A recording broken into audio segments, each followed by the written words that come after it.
Good afternoon, everyone. Thank you for coming and welcome here to the Humanitarian Policy Group here at ODI. Thanks also to everyone who is participating online. We have a rather large online audience today, so I would encourage all of you here in the room to be aware of that and to make sure that you speak loudly and into microphones when you have them so that our online audience can hear.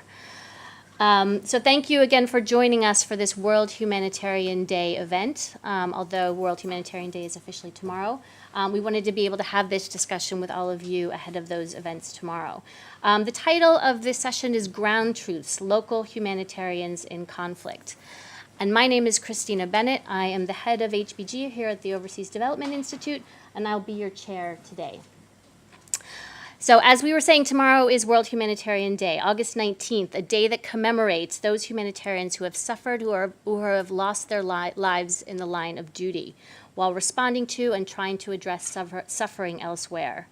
In 2015, 109 aid workers were killed doing their work, and since 1997, almost 1,500 humanitarians have lost their lives while doing their jobs. It always makes me reflect a little bit when we come to this day on the friends and colleagues that I have personally lost in humanitarian emergencies.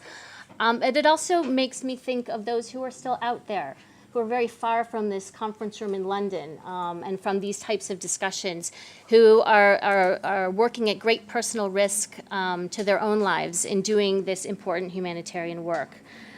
And so today we wanted to focus on a sort of a subsection of those people who are on the front lines and focus really on local humanitarian workers and national humanitarian workers. Despite the fact that in terms of organizations working globally, 4 out of 5 are national or local humanitarian organizations, whether in Lesbos or Syria or Sudan or Yemen. These volunteers and local aid workers often face much greater risks in their work. Since 2015, 12 times more national than international aid workers have been killed, in part because they're often working in places where international organizations lack access and without the security protection that some of these international organizations can afford. So what I'd like to focus our discussion on today is how local humanitarians, in fact, navigate the challenges of humanitarian and protection work while dealing with risk and insecurity to themselves and to their staffs. To catalyze the discussion and to share firsthand experiences from the front lines, we've convened a remarkable panel of individuals who are working currently or who have worked for national or local organizations in Syria, in Somalia, and in Sudan.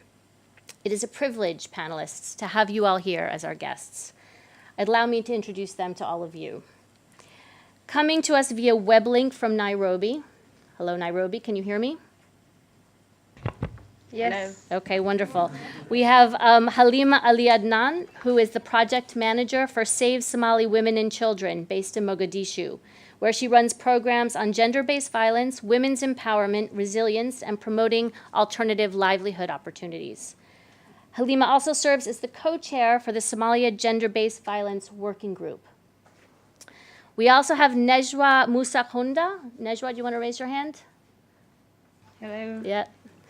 Who is the former executive director of the Nubia Relief, Rehabilitation, and Development Organization, an NGO based in the South Kordofan Nubia Mountains that focuses on emergency humanitarian support, protecting livelihoods, peace building, and governance and gender programs.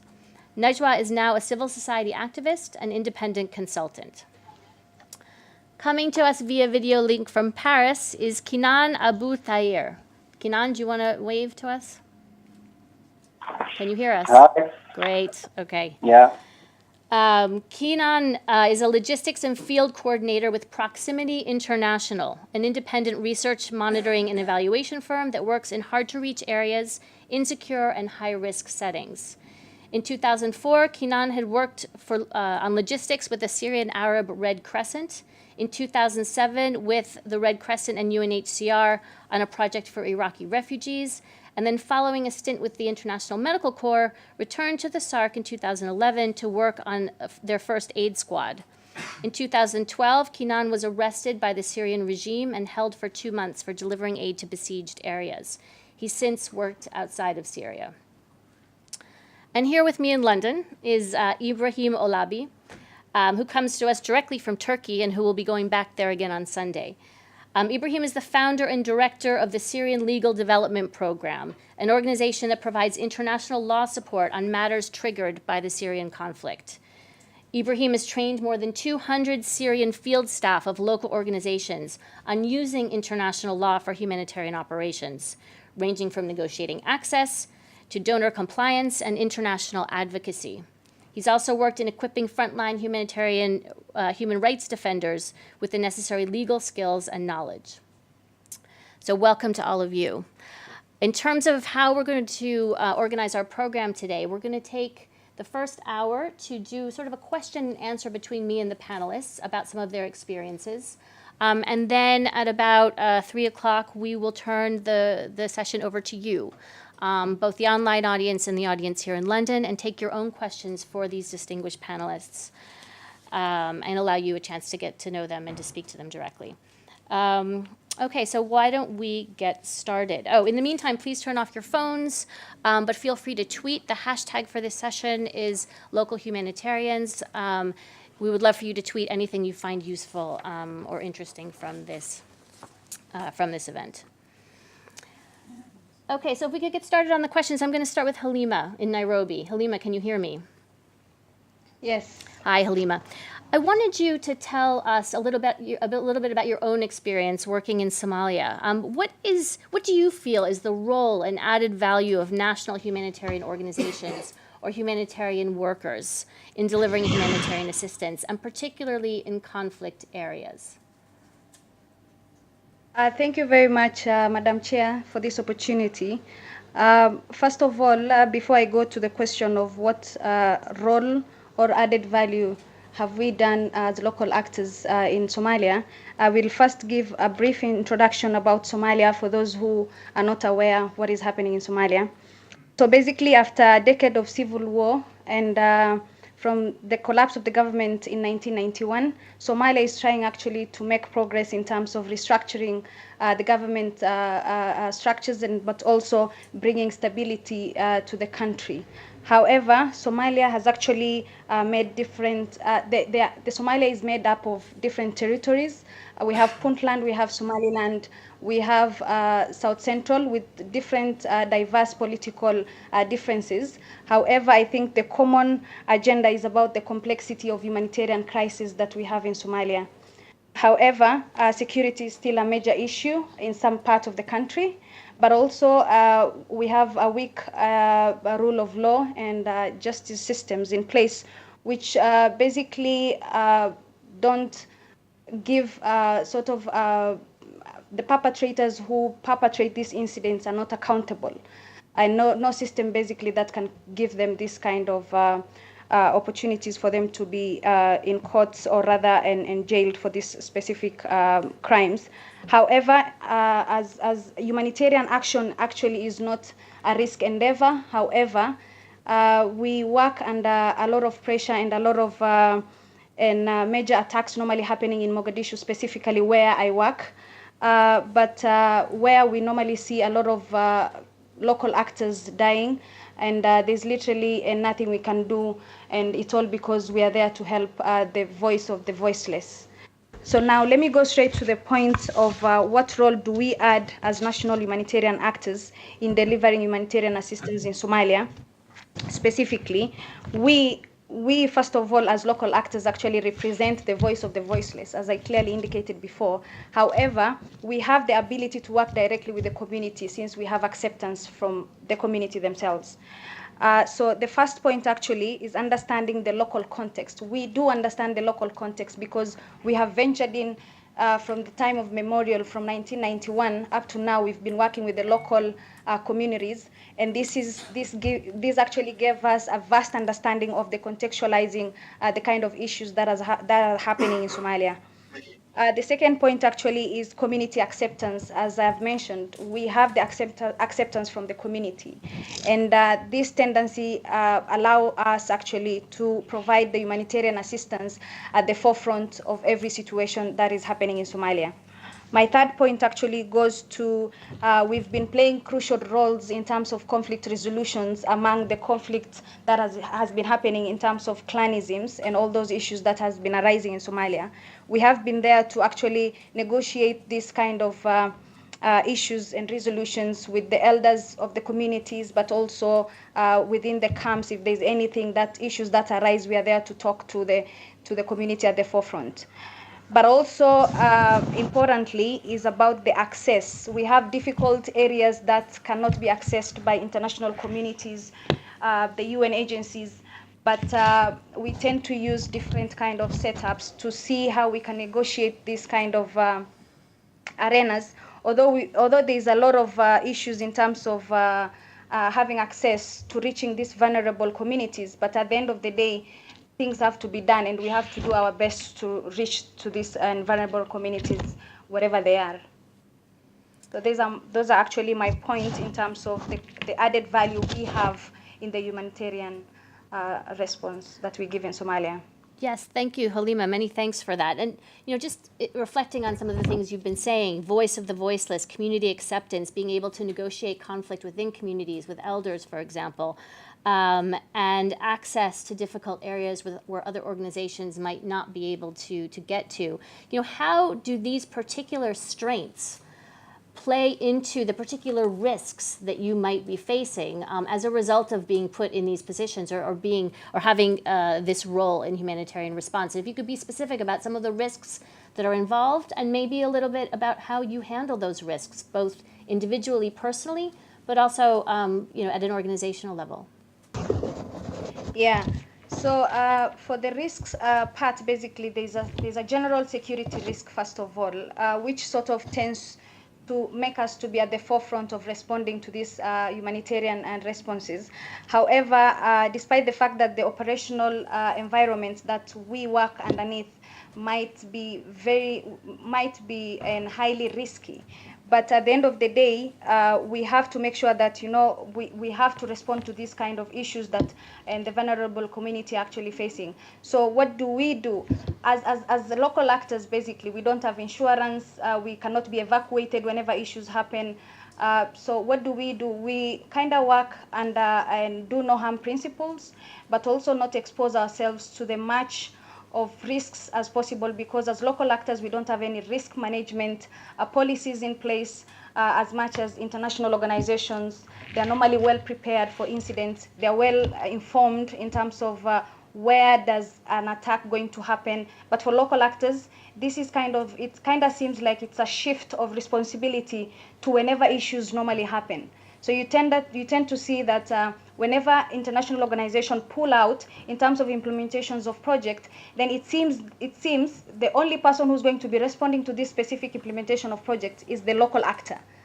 And knowing that this person has been evacuated to Nairobi, but the person who's going to be staying there is the local actor who's going to probably be dead in the next few minutes. So that is the kind of situation we live in. However, the second part that we sort of work in terms of managing risk is also this issue of clan dynamics that is happening in Somalia.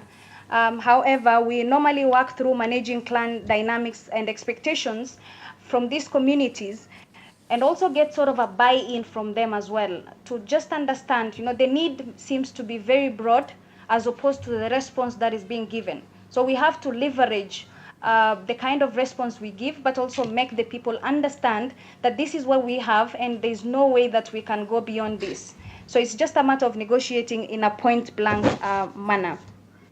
But also the other point is having a regal sort of a very vigorous analysis of the local dynamics whenever we want to sort of give intervention on service provision, for example. So we have to make sure that we create a very broad analysis, because we have to understand, despite the fact that we have the knowledge of the context, but also what kind of dynamics might happen. There are some unforeseen issues that might arise, but we have to leverage ourselves also by working with the local authorities, but also community elders, gatekeepers themselves. We have to make sure that we are smart enough to maneuver around and also reach this kind of, to reach the community that need the help most. Also, the other mitigation that we do as local organizations is also negotiate, as I clearly indicated previously, on humanitarian access points that sometimes is a bit difficult to get in. And how do we do that? We sort of we talk to the elders at that specific zones, because Somalia is very broad, so there are specific zones that are very, very difficult to get in. But how do we do it? Is we have community structures in place, first of all. Then we have to respect those community structures, and we have to sit with them and also understand the dynamics that are there, to try and see leveraging all the issues that might be and that could arise probably.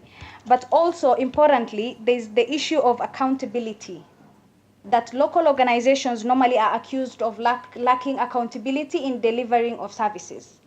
I think this is something that has been going on in terms of saying that we are not accountable enough based on the international standards, in accordance to the international standards that are there, but also have they thought about the kind of risks and the level of risk basically we are requested.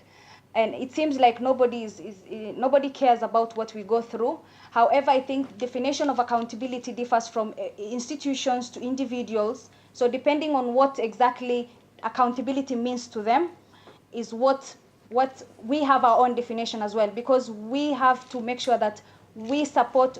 Everything is left to us, so we have to respond to the situation as quickly as possible, but also make sure that the systems in place are also well respected. So it's not every individual, or if we have local organizations who have not been accountable in terms of funding opportunities that have been given to them, it doesn't mean that the same brush should be used to everybody. Mm-hmm. There are people who are at the forefront responding to these issues, and we are trying our level best to make sure that we do our best to make sure that we reach the vulnerable of the vulnerablest within the community that needs help.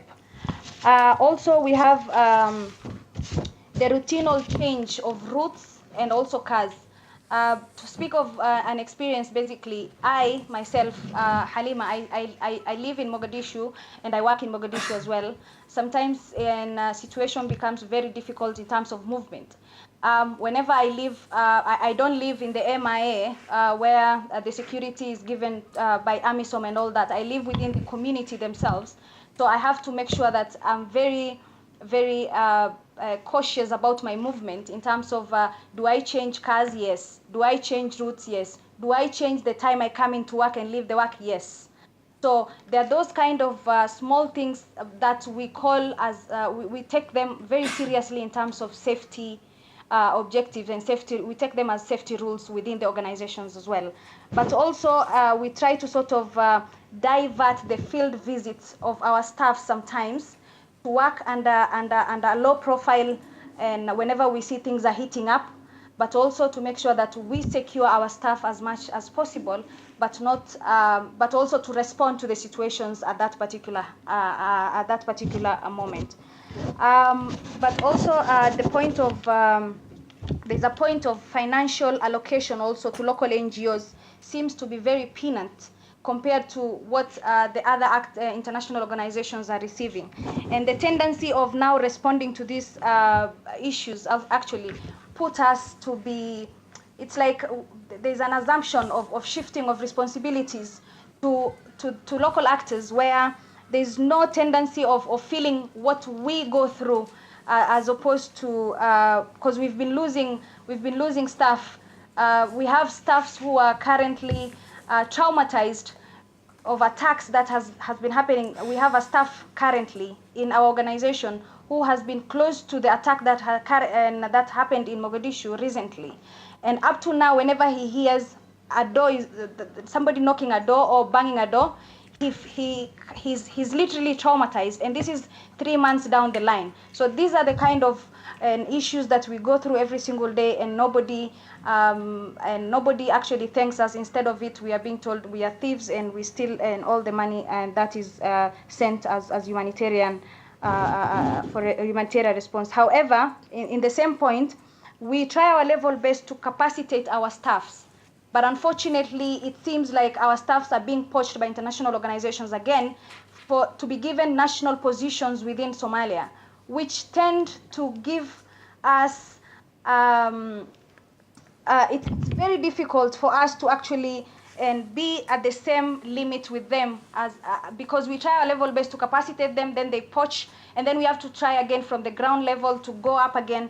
And every time we do that, we feel ourselves, we tend to see ourselves being left and down there. So in terms of continuity, that is a big challenge and these are issues of accountability coming in. How should we be accountable? We do our best to capacitate our staffs, but unfortunately, we cannot be standing on our own if somebody else is actually trying to push us and aside. However, before I finish, I have 4 keynotes to make. I'm going to finish in a few minutes. 4 key points. One point is about risk management. This is very, very crucial. The risk we work underneath as local actors is very vast. However, we urge the international community to at least think about, to initiate strategies for protecting local organizations and local actors who are working at the forefront, to at least to allow us to mitigate these risks. For international community, the international organization, they already have policies in place. But what about us? They should be thinking about a broader strategy for us as well. Number 2, capacity building. Capacity building should be a component that should be standardized across the international community, including the donors as well. Currently, we have, when, for example, an organization gives you an opportunity to respond to a certain issue, they come with their own guidelines, but also train you build your capacity based on their guidelines and programmatic intervention. That is not a broader perspective. So now I think what we need as local actors is capacity building on a broader perspective on the guidelines, be it financial, be it programmatic, it doesn't matter. We need a broader perspective of what we should be working on. The other point is accountability. Local organizations have been accused of lacking accountability in terms of delivering quality of services. I think basically we are being accused of this, which does not literally and match the level of risk that we go through. However, definition of accountability should be clearly indicated. What exactly does accountability mean to you as an institution on a broader perspective, and what do we want? But we are accountable. We have systems in place which are accountable to that. The last but not least, there is a World Humanitarian Summit that happened in Istanbul, Turkey. There was a commitment that was made for local organizations to receive 20% of the funding opportunities that will be coming to any country as long as a humanitarian response is done. This funding allocation, actually, OCHA and NGO consortium have been at the front line in terms of lobbying for Somalia for this kind of and programs, this kind of funding opportunities to be given to local organizations. So therefore, we as local actors urge the international community to at least to give the 20% to the local NGOs because they're trying their level hard, but the need is too massive. However, also to include a capacity building component in any allocation that is given to any actor. As long as you're responding to humanitarian response, we should have a component that is specifically for community, for capacity and building for local organizations. Thank you very much. Thank you very much, Halima. And I think you should write up those notes and we'll send them to the emergency relief coordinator straight away. But no, thank you for raising these things. And I want to get to your 4-point plan a little bit more toward the end of the discussion. But you raised a couple of important issues, in discussing the risks that you take. And one is the sort of tension between reaching the most vulnerable in places where they exist, and also the dynamics that you face as local organizations being affiliated with certain communities or certain clans.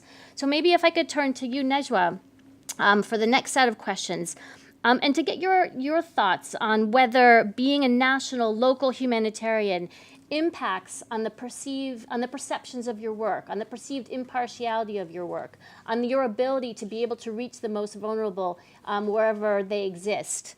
And how does this expose you to risk, and in what ways? Thank you very much, Christine, and thank you for all the audience. In the beginning, I would like to start like the way Halima started and just give a brief about the Nubia Mountains in 2 lines. Many people think that the South Kordofan state is part of South Sudan, and I just want to correct this. I think, yes, the Nubia Mountains have fought along with South Sudan during the previous war.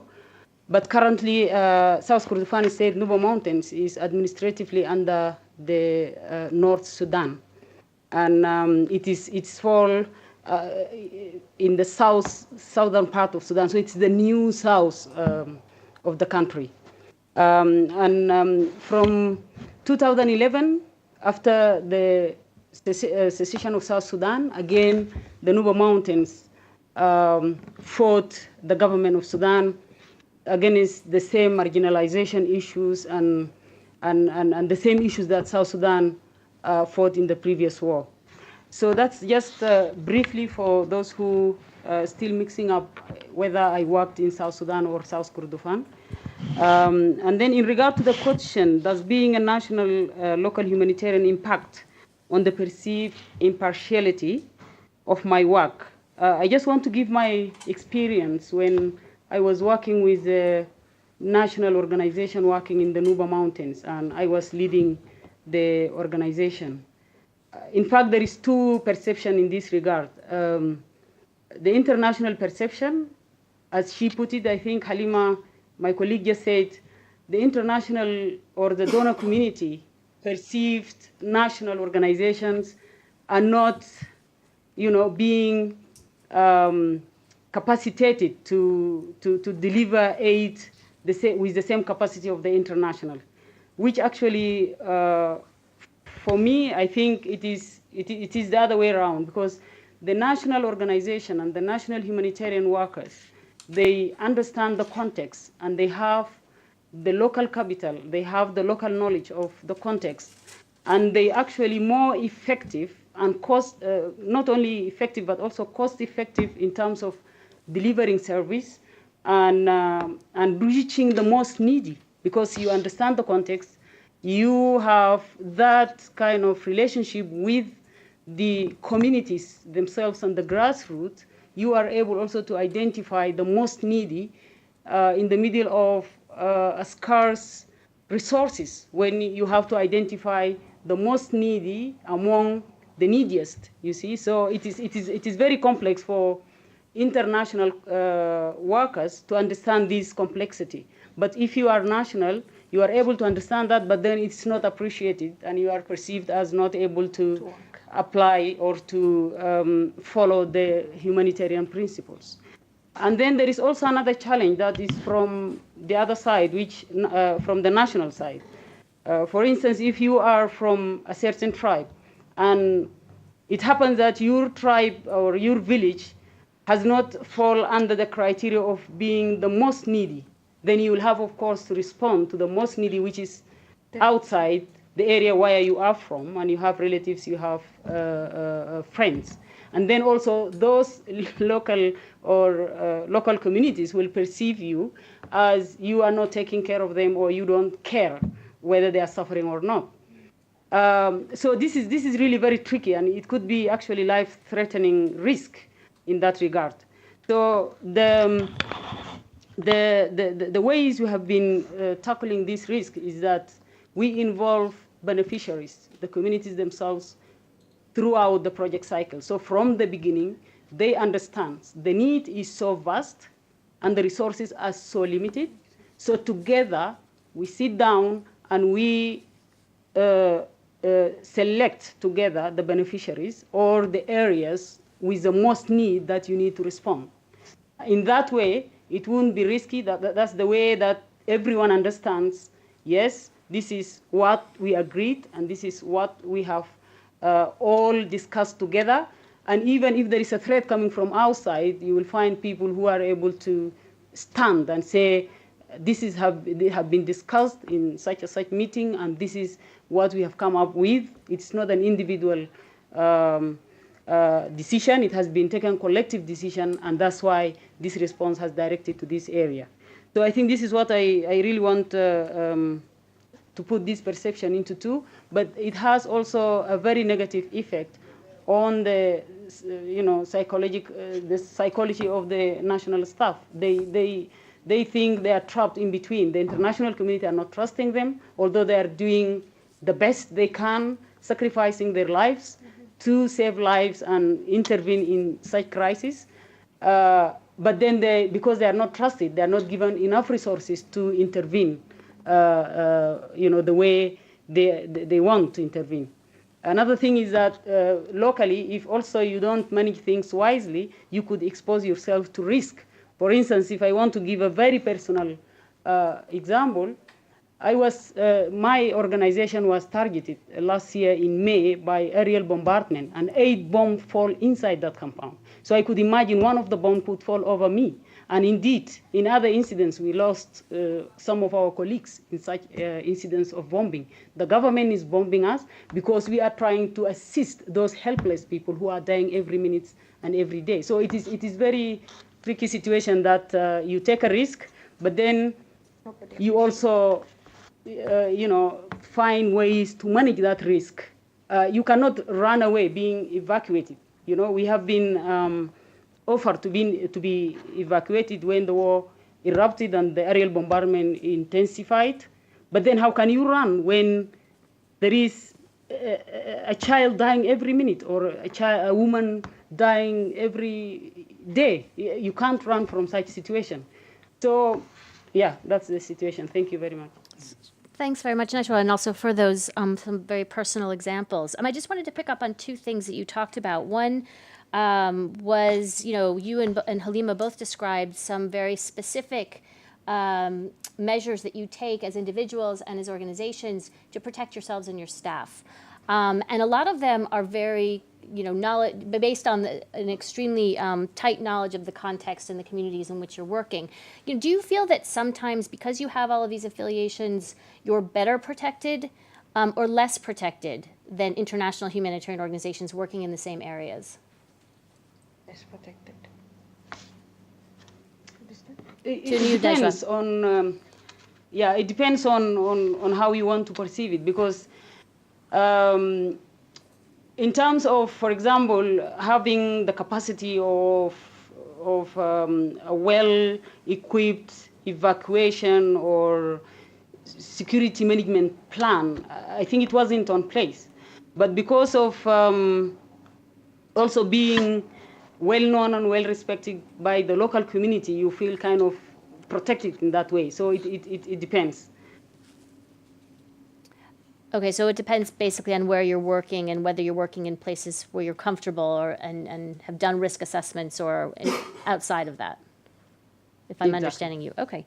And then the other thing I wanted to pick up on were, you started to talk about maybe some of the trade-offs that that your organization would have to think about when undertaking humanitarian assistance and trying to reach the most vulnerable. You described a situation where, the neediest of the needy were in one location where you or perhaps your organization would be more closely affiliated with a community right next door. And what do you do in that situation?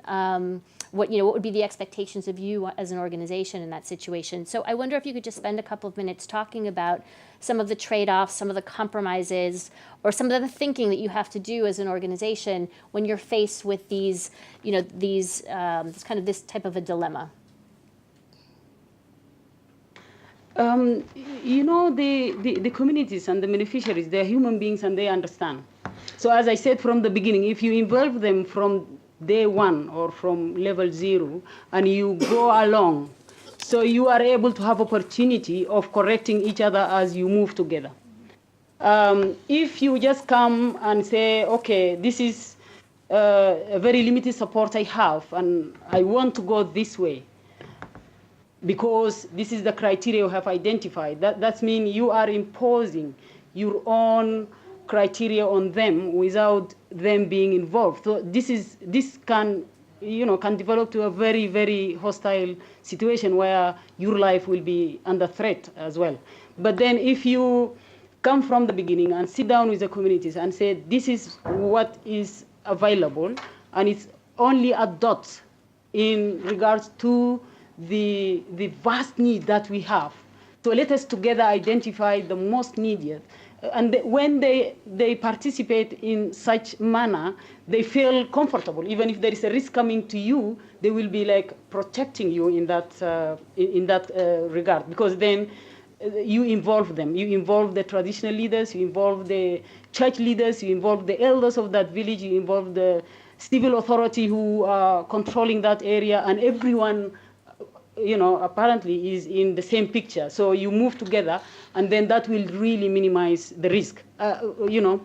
Instead of bringing, pest copy thing, and then you say, this is the direction I'm moving, and this is what I want to do, and this is always will risk, especially in a conflict zone. Okay, thanks very much, Najwa. I wanted to move now to Kinan. And a couple of questions for you. You've heard your colleagues in Somalia and in Sudan talk about, the specific risks that they face as local humanitarian workers and as organizations working in hard-to-reach areas. And I wanted to ask you about your own experiences working in Syria. Do you think that local humanitarians and international humanitarians perceive risk differently? And in answering that, if you could provide examples from your own experience, that would be fantastic. Okay. Kinan, over to you. Yeah, thank you. Can you hear me? Yes. But speak up, yes. Yes, okay. Yeah. So as my colleague, I want to start with 2 lines to describe the situation in Syria now. Syrian territory now are divided into 4 areas, depending on who controlling these areas. There is the Syrian regime, opposition forces, IS, Islamic State forces, controlled area, and the Kurds.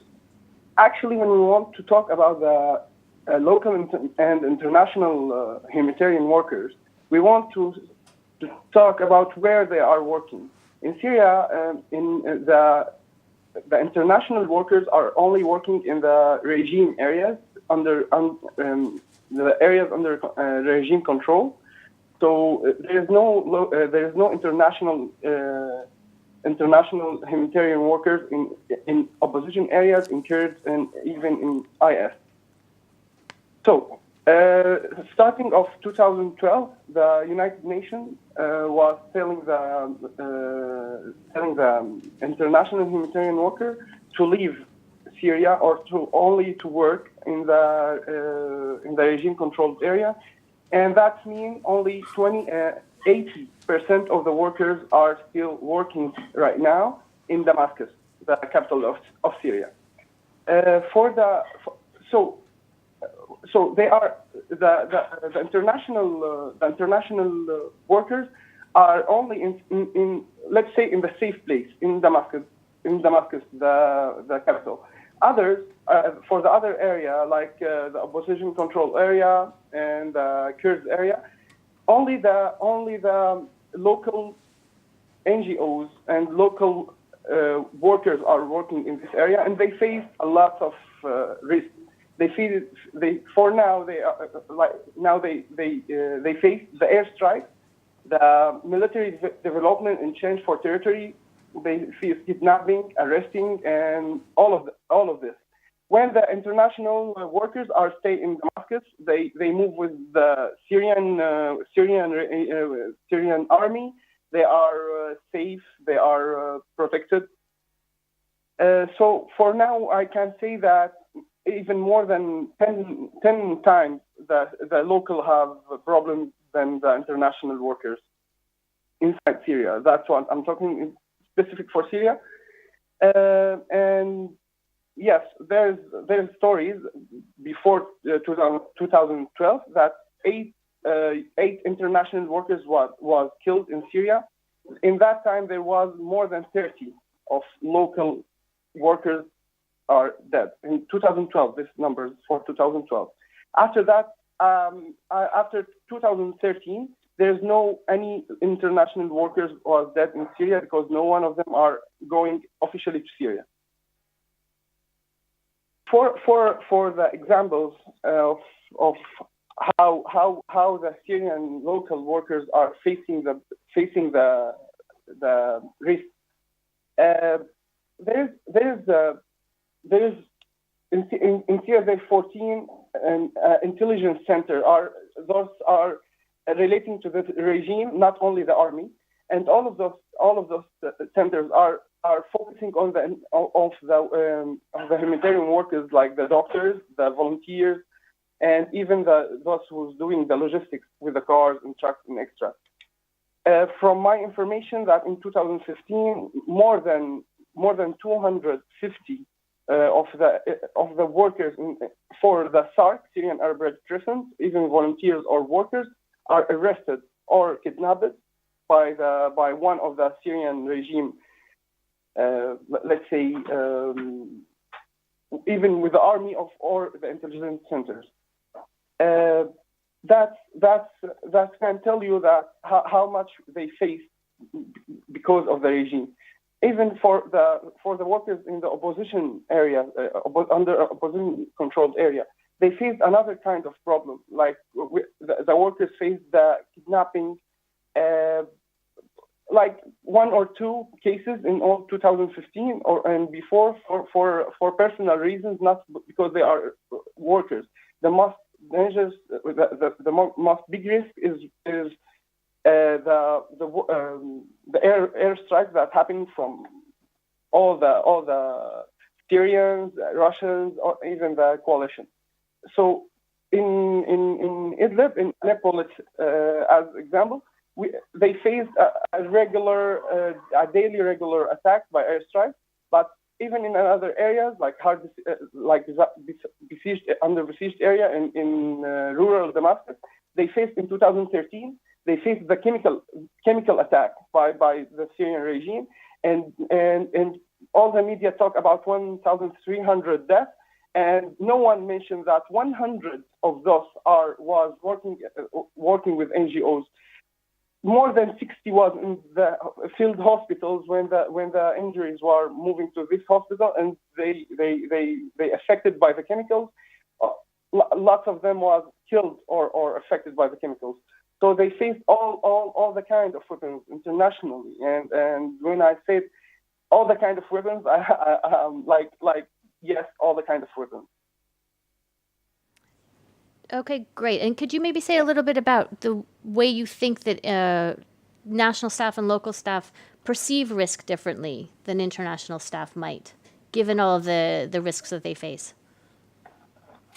Okay, for that, I'm talking like the international are facing the problem only in Damascus. Damascus are so protected. There's only some shelling and those kind of attacks, but there's no arresting for international workers. There's no kidnapping inside Damascus because they are protected well. They have their convoys to move. They have everything to do for protecting their teams. But for the national workers like me, I have experience with arresting for two months at the regime because I just deliver food for the besieged areas. Like me, there's hundreds of workers who are arrested or dead because of that, and I didn't hear any story of any international workers who are arrested in Damascus or for the regime or for others. This one of the biggest risk that they face.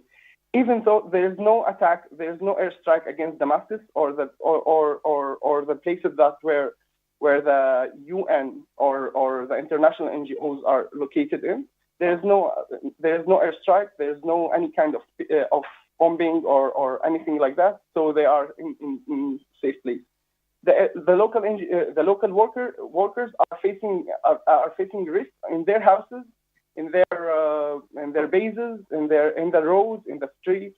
So it's a different kind of risk, but for sure there is risk about for the international workers, but it's not. We can't compare it with the risk over the national local workers. Okay, thank you. And if maybe you could just reflect a little bit on your own experience, having been, targeted and arrested for delivering food in besieged areas, and how that, now that you're working out of Syria, how has that impacted on your ability to do humanitarian work? Or, what sort of, how has it changed your outlook on humanitarian work and the work that you do in other places now with proximity? Yeah.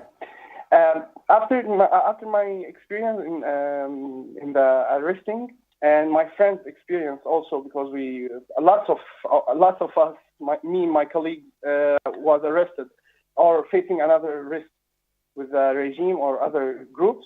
So we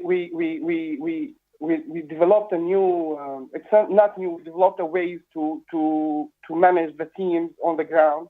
We did several procedures for safety and security, like we have daily security check with the teams. We did an area check before any implementation for the area. Also, we have like safer access procedure when they have to access any area with cross line or so. Like we have safety procedures for all the workers.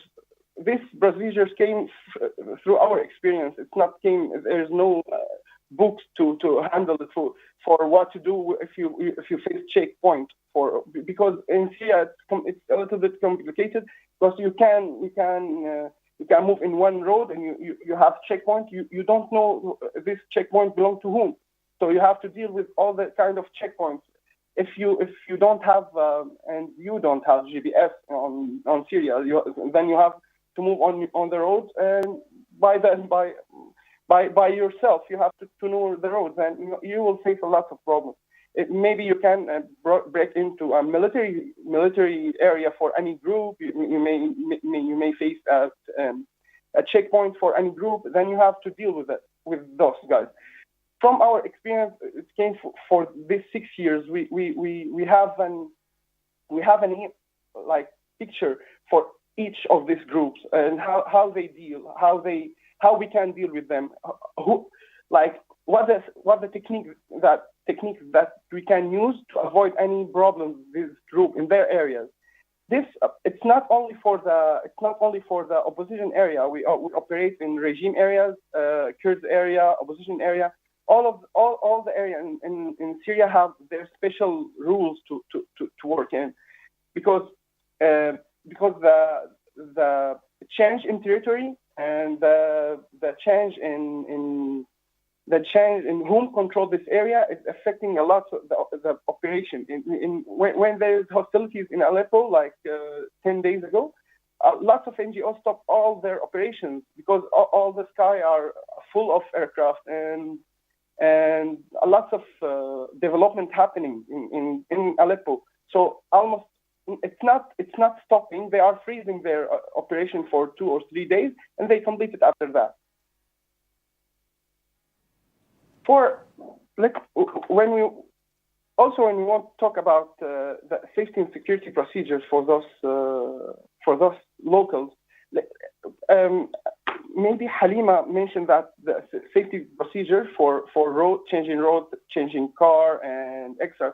That's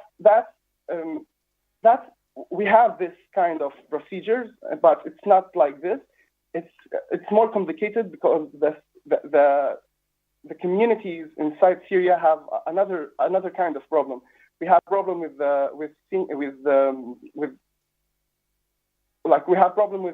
between the communities itself and between the community and the regime. So sometimes we can't send one of our teams to another area because he's coming from another part of Syria, and so we have to take another analyzing for what the team, the situation in the areas, everything together before planning for any operation. Great. Thanks, Kinan. And so moving from the front lines to somebody here in London who works sort of on the other side in training some of these national and local actors to be able to deal with some of the complexities that they face in the field. Ibrahim, you train frontline local humanitarian workers in IHL. With whom do you normally engage in these trainings? Who comes to these trainings? And what aspects of the law and on humanitarian principles do you focus on when doing these trainings? I feel pressured to follow the convention of giving 2 lines initially of what's happening, but I think Kinan has covered that quite well. I just want to start, or just want to add two quick comments. First is a story, really, of one of the largest medical local NGOs in Syria, and when we were training them on that they have to distinguish themselves in order to get some extra protection, allegedly, under the law, and they were telling us that when we go to a town, and that's an example that happened with the speaker, when they go to a town that doesn't have a hospital, in order to open one, the town begs them not to, because the hospital will get bombed. They say, please do not open a hospital in our area because it will get bombed. They're not opening a military base, they're opening a hospital.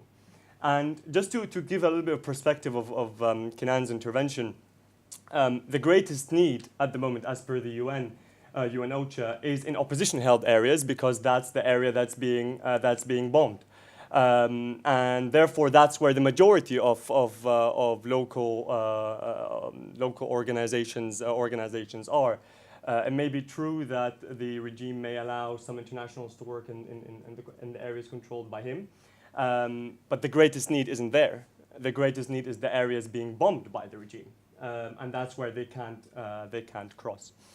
So to your question, who do we train? So we usually train field staff who sit right across the table from armed groups to negotiate access.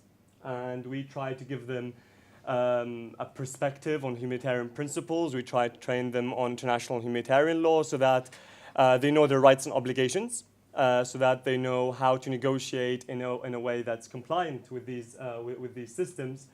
And so in a way to try and get them some sort of legal protection in case something goes wrong. Obviously that doesn't turn out to work, but at least they see it as a way of doing all what they can in order to get them some sort of a protection under international humanitarian law. We've trained so far more than 200 to 250 Syrian humanitarian aid workers, both who belong to international organizations and those who belong to local organizations. The humanitarian operation in Syria is predominantly remote management, which means that the internationals not access themselves these areas, or they rely on Syrian implementing partners. We try in our trainings to cover issues that deal with humanitarian principles, neutrality, impartiality, and operational independence. We try to tell them what is a legitimate target, what's not a legitimate target, in order for them not just to disseminate and kind of communicate IHL principles to the armed groups, which is something that is within our strategy, so that when they engage with the armed groups, tell them, listen, you can't have your military base next to our hospital because you're making it a legitimate target. You can't use this kind of ammunition because it will cause more suffering of the people that will come to our hospitals. So we try to train them also to disseminate these principles through their negotiations for the armed groups to understand the leverage and their rights and obligations. But we've also trained those who have engaged with completely different actors. So we recently trained and acted as consultants for organizations that have been invited to the negotiations tables in Geneva. So the UN Special Envoy asked for Syrian humanitarians to be there, and all of a sudden now they're engaging with states. They're engaging with the Russians, with the Americans, with the British, the Dutch, the Germans.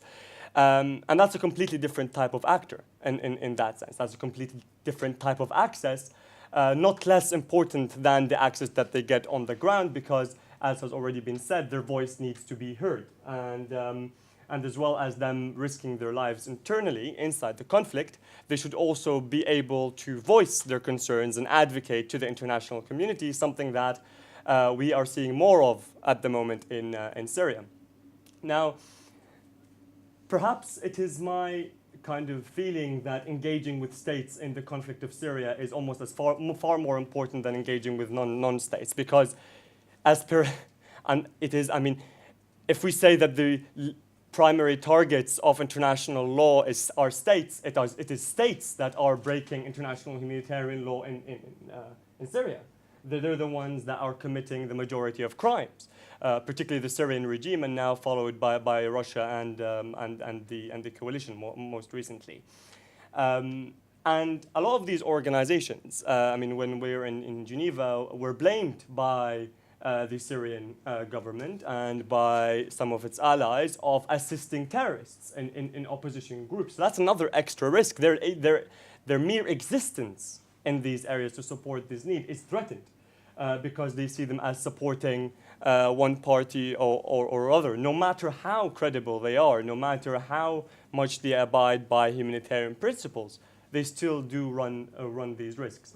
Yeah, so these are the kind of people that we train, everything in between Aleppo to Geneva through Brussels and London, to try and both get them the local access and the international access for funding, for advocacy, and to respond to accusations, to respond to claims that they are unable to be impartial. And I think we need to draw a very important line. And I think that was part of the conversation to the other participants between neutrality and impartiality. It is a Syrian conflict. It is, well, not really a Syrian conflict. It's the world's conflict in Syria. And, but it's Syrians who, it's their country, and therefore they need to, as human beings, to have an opinion of what's going on. Obviously, they need to know the consequences of voicing that opinion. But neutrality gets far more challenged than impartiality. They may feel to give to whoever the need is, but they still want to retain some sort of a personal opinion, because these are the people who are going to stay behind. So thanks for that, Ibrahim. Maybe just a follow-up on that. You know, you mentioned the difficulty of upholding IHL and upholding humanitarian principles in areas, you know, in a place where you're from, or we have ties, we have opinions on what's going on. You know, could you maybe discuss some of the trade-offs, some of the challenges that people come to you with in these trainings, some of the trade-offs they have to make in trying to maintain their profile as humanitarian workers, yet still operating in such a politicized and such a besieged environment? And how does that change their risk profile? So the vast majority of Syrian humanitarian NGOs, as Kiran mentioned, work in opposition-controlled areas. And in opposition-controlled areas, you have a very quick dynamic of armed groups, but now we are in the 5th year of the conflict. And armed groups now understand that because of the way that local humanitarians engage, that there are things that they can't do and there are things that they can do.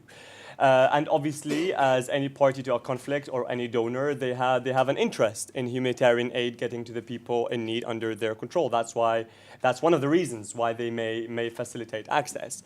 And so initially, you could not even mention the word neutrality. You know, neutrality means that you're with the other person and you're not supporting their perspective or their ideology.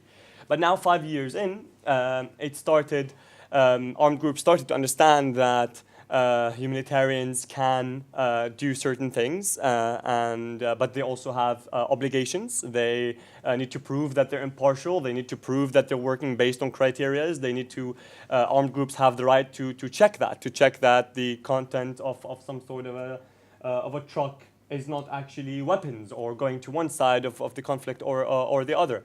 But they were able to navigate through that through experience, but also through a lot of examples and through a lot of knowledge that they receive that they get on humanitarian principles. Now, ironically, the issue is that what I face usually in trainings when we train these the humanitarian aid workers, or when we advocate with armed groups, because we've done that as well in Aleppo, we can't use the word international humanitarian law anymore.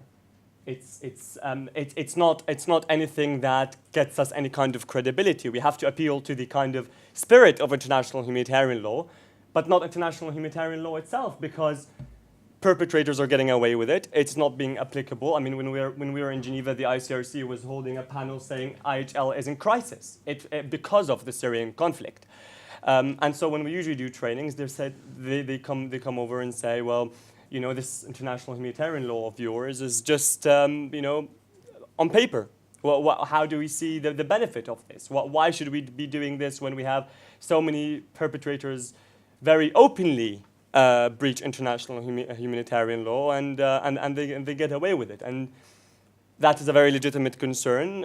Over time, I learned how to answer that. It is the only thing that we have. We need to do the best we can, and we need to continue the advocacy. But you need to understand that they're very skeptical. It is something that they now doubt in terms of the legal system, not obviously the principles, the humanitarian principles within, but the whole legal principle now is coming into question.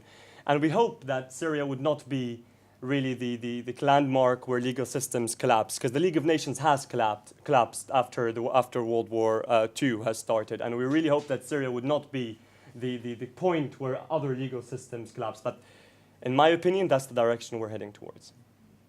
Great, thanks, Ibrahim. Any last word on the risk profile and how that might be affected by this, this feeling that IHL isn't supported on any side?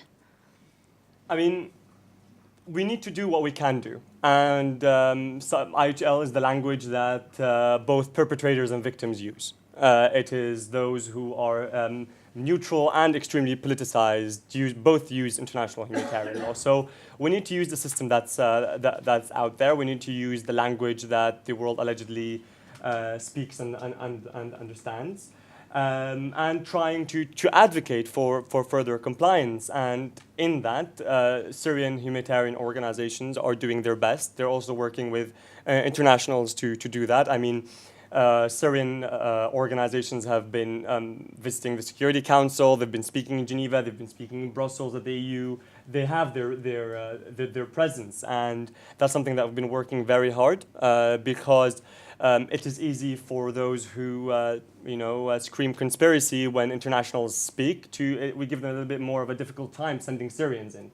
And that was our role at the Syrian Legal Development Program, to kind of equip them with that language in order to make it more difficult rather than to appeal to the goodwill of perpetrators. So we're making it more difficult for perpetrators to get away by speaking the language of the international system. Okay, great. Thank you, Ibrahim, so much. So listen, I'm going to actually open this up now to questions. I'm waiting for some online questions to come in, and while I do, I think I'll start with any questions that you have in the room. We have about a half hour, so I'm hoping to get through a couple of rounds. I'll take a couple of questions at a time so I can cluster them for panelists. If you could speak into the microphone. Do we have microphones? Yeah, if you could speak into the microphone so that our online audience can hear, and if you could identify yourself and your affiliation before you speak, that would be very helpful. Thank you.